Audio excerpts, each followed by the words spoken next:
Une enquête de 2023 menée auprès de la génération Z dans près de 44 pays a révélé qu'environ la moitié d'entre eux vivaient d'une paye à une autre. Et en France, 23,9% des jeunes âgés entre 16 et 29 ans n'ont pas pu payer leur loyer à temps dans les 12 derniers mois. Mais pourquoi la génération Z est-elle fauchée? J'ai pas envie de sonner cliché en disant que ma génération, c'est la génération avec le plus de problèmes, le plus de difficultés, et je veux pas nier la réalité de beaucoup de personnes. Des personnes qui sont pas de ma génération. Je veux juste dire que la quasi-totalité des personnes de la génération Z ont fait leur entrée dans le monde adulte, dans la vie adulte, dans le monde du travail, à l'aube d'une crise qui a eu des répercussions énormes sur l'économie. Alors je pense que ça peut nous laisser un goût un peu amer dans la bouche quant à nos premières années dans ce monde adulte. Ça nous fait débuter du mauvais pied, enfin du moins économiquement. Mais cette crise qui est arrivée, la crise du Covid, n'a fait qu'accélérer un phénomène qui existait déjà. Et nous a tous mis ce mauvais pied dans la sauce. Sur ce graphique, on peut voir que la génération Z dépense plus dans les essentiels que les générations précédentes, que ce soit en assurance auto, en logement ou même en nourriture. Et en retirant la crise du Covid, on peut remarquer certains phénomènes ensemble,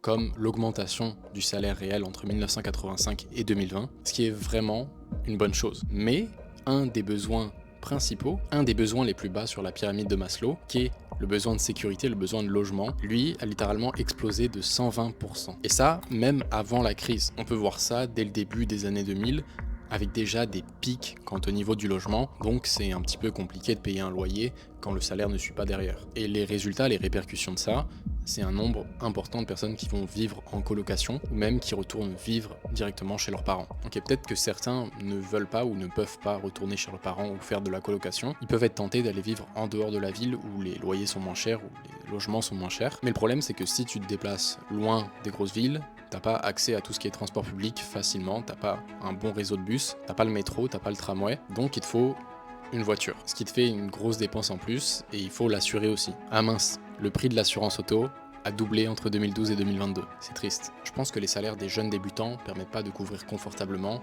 les premières nécessités d'une vie d'adulte. Pour louer, c'est ultra galère, mais on n'a pas encore parlé d'acheter. Si on recule encore de quelques générations avant la génération Z et qu'on retourne dans les années 80, le prix moyen d'une maison de 90 mètres carrés, c'était 240 000 francs, c'est-à-dire 37 000 euros. Le salaire moyen était de 50 000 francs par an, donc en théorie, en 5 ans, tout seul, tu pouvais t'acheter une maison. Si on prend une ville de taille moyenne ou plutôt grande comme Bordeaux, le prix moyen aujourd'hui pour un 90 mètres carrés, c'est 400 000 euros, qu'on doit se payer avec un salaire moyen de 39 800 euros par an, soit en théorie un peu plus de 10 ans de travail. Entre nous, on peut dire que c'est vraiment devenu très compliqué d'avoir quelque chose en notre nom aujourd'hui. Surtout quand aujourd'hui beaucoup de compagnies décident de passer leur modèle économique à un modèle de souscription, d'abonnement ou comme pour les logements, là aussi, tu loues, mais des logiciels et des objets, et rien est jamais vraiment à toi. Et le danger avec tout ça, c'est que si aujourd'hui tu fais pas attention, tu peux te retrouver avec une liste d'abonnements qui chaque mois vont venir te gratter de l'argent. Je trouve qu'il y a trop de choses qui sont sous forme d'abonnement.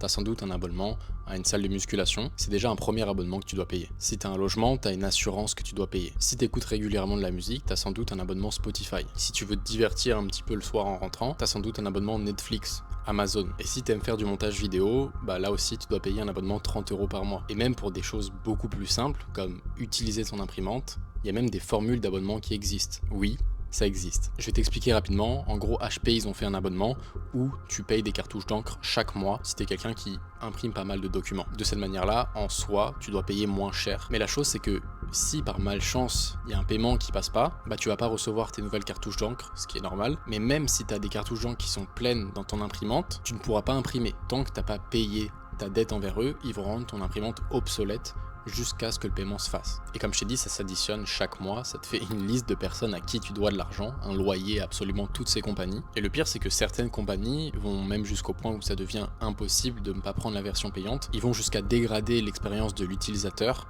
pour pouvoir lui vendre la solution. Par exemple, l'assommer de publicité pour qu'ils prennent la version premium. Salut YouTube. Et évidemment qu'ils vont continuer de le faire. Pour eux, ça signifie beaucoup plus de stabilité dans les revenus que leur entreprise font, donc ils peuvent faire des prévisions, des investissements. Et le pire, c'est qu'on peut quasiment rien faire, parce que si toutes les compagnies décident de vendre leurs solutions, leurs produits, leurs services sous forme d'abonnement, et que c'est le seul moyen de l'obtenir, on est échec et mat. Il faudrait qu'il y ait des régulations sur ça, je sais pas si c'est déjà en cours. Il y a beaucoup de gens qui payent pour des produits qu'ils ont jamais utilisés ou qui savent même pas qu'ils ont. On est dans un système où si c'était possible, on nous ferait payer l'oxygène qu'on respire sous forme d'abonnement. Et pour faire attention, c'est qu'il faut pas se faire avoir par ces compagnies qui font des formules de bienvenue, où le premier mois ou la première année est moins cher, tellement peu cher que tu oublies même que tu es inscrit. Donc je pense que c'est important fréquent que chaque mois on regarde notre relevé de banque pour voir s'il n'y a pas une de ces entreprises qui nous gratte petit à petit de l'argent. Le modèle des souscriptions, ça se base beaucoup sur le modèle des assurances ou même les modèles des salles de musculation qui sont là si tu en as besoin. Mais si t'en as pas besoin, ils vont tout faire pour se faire oublier. Et quand je travaillais en assurance, c'était exactement la même chose. Il y avait beaucoup de personnes qui avaient quelque chose qu'ils ne savaient même pas qu'ils avaient. Et entre nous, beaucoup de clients qui avaient ces assurances n'avaient jamais rien signé, avaient quand même ces assurances, parce que dans certaines banques, les conseillers bancaires ont des objectifs de vente chaque mois, et ces souscriptions aux assurances avaient été faites sous la table par leurs conseillers lors de l'ouverture de leur compte. Et j'ai remarqué qu'ils me l'avaient fait à moi aussi, alors que j'étais moi-même un employé. Donc, fais attention à ce qui se prélève de ton compte. Et je m'en fous un petit peu de ne pas pouvoir acheter de maison, ne pas posséder beaucoup, parce que je suis assez minimaliste. Et même s'il y a un tas de raisons économiques qui fait qu'on peut être plus pauvre, il y a aussi des facteurs psychologiques qui font qu'on se sente pauvre. Et une de ces raisons, c'est ce que l'on aspire à être. Dans le passé, qui étaient tes inspirations de réussite? Quel était le lifestyle que tu voulais vivre? Peut-être que c'était celui de tes parents, peut-être que c'était celui de ton voisin riche, mais aujourd'hui tu peux comparer ton mode de vie à toutes les personnes que tu vois sur les réseaux sociaux, tu peux comparer ton lifestyle à celui de ton rappeur préféré, vouloir t'habiller comme eux et voyager dans les mêmes endroits qu'eux. Aujourd'hui il y a un plus gros gap, il y a une plus grosse différence entre le groupe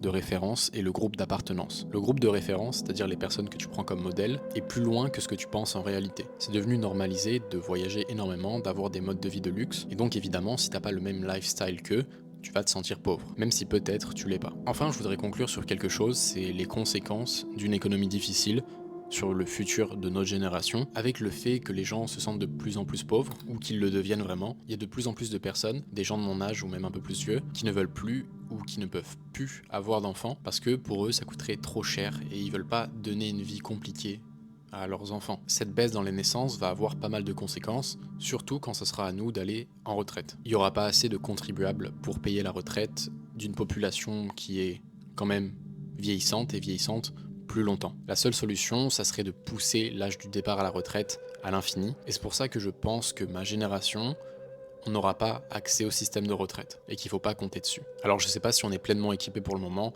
mais je veux juste envoyer un message de courage aux gens pour dire que ouais, la réalité va être compliquée, on va devoir travailler dur, plus dur que jamais, pour vivre correctement, mais je suis pas sûr qu'on ait vraiment le choix. Je pense qu'on a beaucoup d'armes à notre disposition pour pouvoir faire face à tout ça. Certaines sont à double tranchant comme Internet, mais c'est la plus grande encyclopédie jamais créée par l'homme. Alors je pense qu'il faut faire attention à comment on utilise les choses, et pas se faire utiliser par les choses. Alors je t'envoie de la force, et surtout, fais les choses aujourd'hui pour le bien de toi futur.